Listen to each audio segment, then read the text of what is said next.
No one imagined that a casual conversation overheard in a quiet countryside estate would trigger months of deception, betrayal, violence, and murder. By the time police uncovered the truth, one respected family had been torn apart from within, not by strangers, but by one of their own. Investigators would later describe the case as one of the most disturbing examples of greed destroying an entire family. The man responsible believed he deserved a fortune. Instead, he earned a prison sentence that would keep him behind bars for the rest of his life. But to understand how everything collapsed, investigators first had to revisit one ordinary autumn afternoon in northern England. The Whitmore family had lived in the county of North Yorkshire for generations.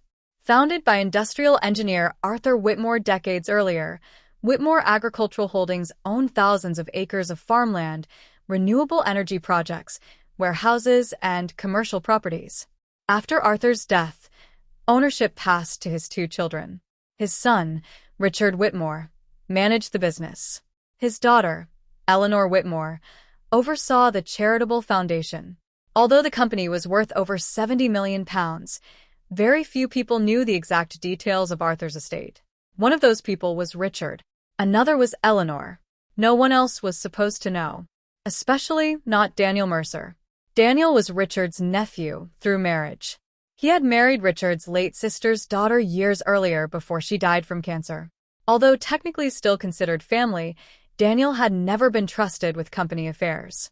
He constantly borrowed money, started businesses that failed, accumulated gambling debts, and blamed everyone except himself. At every family gathering, Daniel joked that one day the Whitmore fortune would finally come my way. Everyone laughed. No one realized he wasn't joking. Everything changed during Eleanor's 70th birthday celebration. Dozens of relatives gathered inside the Whitmore manor. Late in the evening, Richard and Eleanor quietly stepped into the library. Unknown to them, Daniel had wandered down the hallway searching for another bottle of expensive whiskey. As he approached the library, he heard voices. Richard spoke first. The trustees agreed. Once the restructuring is complete, everything transfers into the family trust. Eleanor replied softly. Good.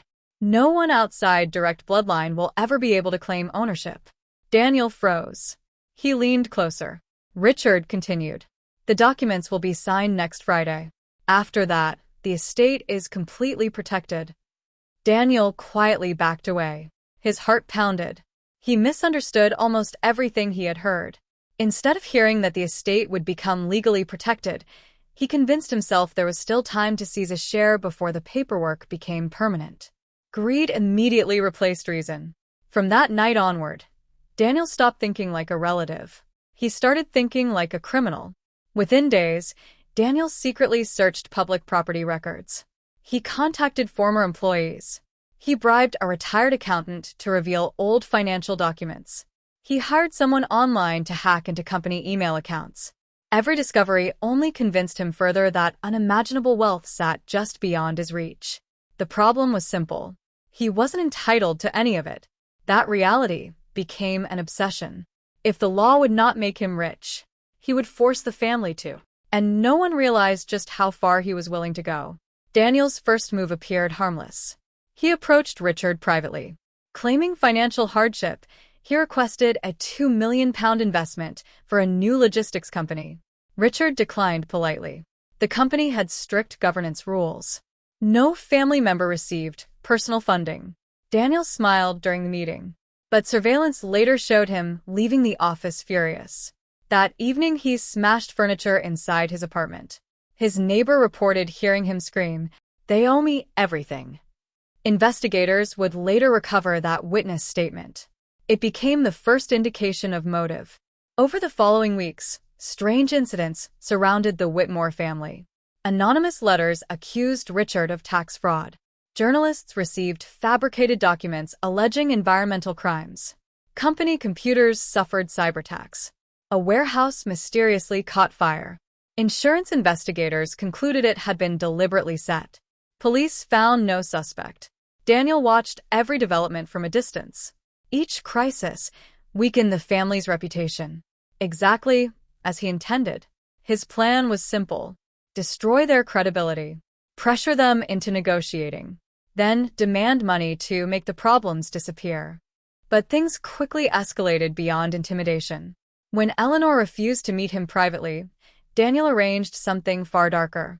A trusted estate manager named Michael Hayes disappeared after discovering someone had copied confidential trust documents. 3 days later, his body was recovered in an abandoned quarry. Detectives initially believed robbery was the motive. Only much later would they understand Michael had simply been in the wrong place at the wrong time. Daniel had crossed a line from fraud into murder, and there was no going back. The Whitmore family hired private security. Police formed a major investigation team. Financial crimes specialists joined the inquiry after discovering forged signatures on company transfers. Yet every answer uncovered another mystery. Who was orchestrating the attacks? Why did every incident seem connected to inheritance? And how had confidential family information leaked? The investigation slowly closed in on someone nobody suspected. Someone who still attended Sunday family dinners. Someone who hugged grieving relatives. Someone who even attended Michael's funeral. Daniel Mercer, the man mourning beside them, was the same man destroying them. He believed he was only one step away from becoming rich. He had no idea detectives were already piecing together the evidence that would expose every crime he had committed. And the darkest secrets were still waiting to be uncovered. Detective Sarah Collins refused to believe the attacks against the Whitmore family were isolated incidents. Every anonymous letter, forged document, suspicious fire, and financial breach pointed towards someone who understood the family's private affairs. The breakthrough came from an unexpected source. Digital forensic analysts recovered fragments of deleted emails from the company's servers. Whoever had accessed the system had been careful, routing connections through multiple overseas servers. But one mistake remained, a forgotten login tied to a public Wi-Fi network near Daniel Mercer's apartment. The evidence alone wasn't enough for an arrest. Collins needed more. Meanwhile, Daniel believed he was untouchable. He had successfully manipulated public opinion against the Whitmore family. Journalists questioned their finances. Business partners delayed contracts. Investors grew nervous. Watching the family's reputation suffer gave Daniel a sense of satisfaction, but it wasn't enough. He still wanted money. When Richard Whitmore refused to negotiate, Daniel became desperate. He anonymously demanded £5 million in exchange for ending the attacks. Richard immediately contacted the police instead of responding. The investigation intensified. Police obtained warrants to monitor Daniel's phone, financial activity, and vehicle movements. Within weeks, detectives noticed a pattern. Daniel frequently visited an abandoned storage unit on the outskirts of York late at night. Surveillance teams watched from a distance. One evening, after Daniel left, officers quietly entered the unit under warrant. Inside, they found what detectives later described as the blueprint of a criminal empire. Boxes contained forged wills, counterfeit property deeds, fake passports, burner phones, encrypted hard drives, and handwritten journals documenting every stage of his plan. Investigators also recovered blackmail letters, detailed maps of Whitmore Manor, copies of confidential trust documents, and records of illegal payments to hackers and private investigators. Then came the discovery that changed the entire case. Hidden inside a locked metal cabinet was a notebook. Every page was dated. Every crime was recorded. Daniel had written about his growing resentment toward the Whitmore family, convinced that marrying into the family entitled him to its fortune. He described setting the warehouse fire, orchestrating smear campaigns, paying hackers to steal confidential records, and manipulating evidence to frame others. Most chilling of all was a detailed account of Michael Hayes' murder. Daniel admitted confronting Michael after realizing the estate manager had recognized him copying trust documents. Fearing exposure, Daniel struck him repeatedly before staging the scene to resemble a robbery. The confession was devastating.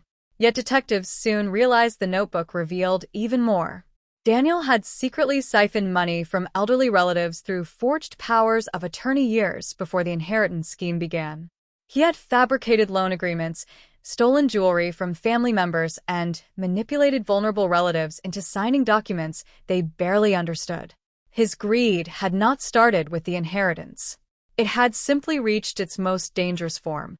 At dawn the following morning, armed officers executed simultaneous search warrants. Daniel opened his apartment door expecting another ordinary day. Instead, he found detectives waiting. Daniel Mercer, Detective Collins said calmly, "You're under arrest on suspicion of murder, fraud, blackmail, arson, conspiracy, identity theft, and multiple related offenses." For the first time in months, Daniel said nothing. As officers searched the apartment, they uncovered cash hidden beneath floorboards, encrypted laptops, forged legal documents, burner phones, and jewelry reported missing by several relatives years earlier. The evidence was overwhelming. News of the arrest spread across Britain within hours. Television crews gathered outside Whitmore Manor. Neighbors who had admired Daniel for years watched in disbelief as footage showed him being led into custody in handcuffs. The trial lasted nearly 4 months. Prosecutors presented digital evidence, forensic findings, financial records, surveillance footage, witness testimony, and Daniel's own handwritten journal. The defense argued that the notebook was fictional and that the prosecution had misinterpreted circumstantial evidence.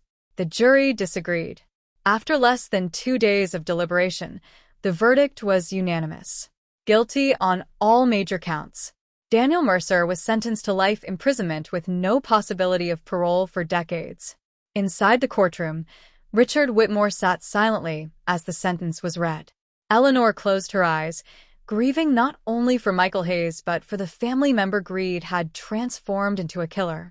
Outside the courthouse, Detective Collins addressed reporters. "This case is a reminder that greed rarely begins with violence. It begins with entitlement, deception, and small compromises. Left unchecked, those choices can destroy entire families." Months later, Whitmore Agricultural Holdings recovered. The company strengthened its governance, supported Michael Hayes' family, and established a scholarship in his memory for students pursuing careers in ethics and public service. Daniel, meanwhile, spent his days in a maximum security prison, far removed from the fortune he had spent years trying to steal. His journals, once filled with grand plans, became records of regret. He had believed wealth would bring him power. Instead, it exposed every lie he had ever told.